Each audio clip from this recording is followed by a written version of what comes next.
महाराष्ट्रामध्ये एस्मा जो कायदा आहे तो लागू करण्यात आलेला आहे 1981च्या आहे.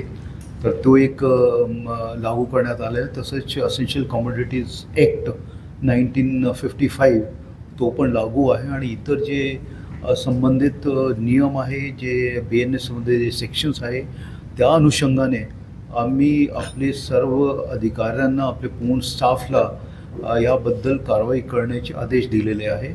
पूर्ण शहरामध्ये जिथे जिथे आपल्याला वाटतं आहे की स्केर्सिटी ऑफ किंवा आर्टिफिशियल स्केर्सिटी ऑफ गुड्स जे आहे सामान जे असेन्शियल कमोडिटीज असतात जे त्याच्या जर कमतरता कोणीही जाणून बुजून क्रिएट केली तर त्याच्यावर आमची वॉच आहे आणि जे नियम आहे त्या नियमामध्ये जे तरतूद आहे त्याप्रमाणे आपण ॲक्शन त्याच्यावर घेणार आहे.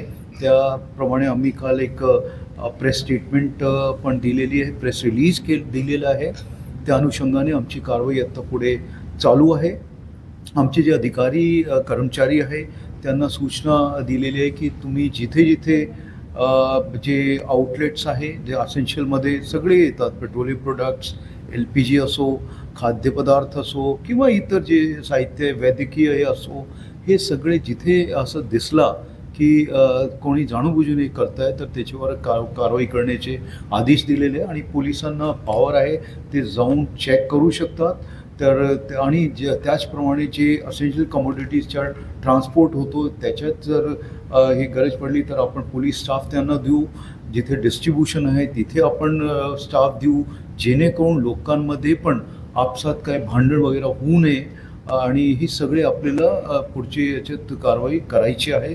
की ह्या संबंधाने आपले काही प्रश्न असतील तर आपण विचारा आणि आमची हे जे कारवाई आहे ते चालू आहे. तुम्हाला काय बोलायचं?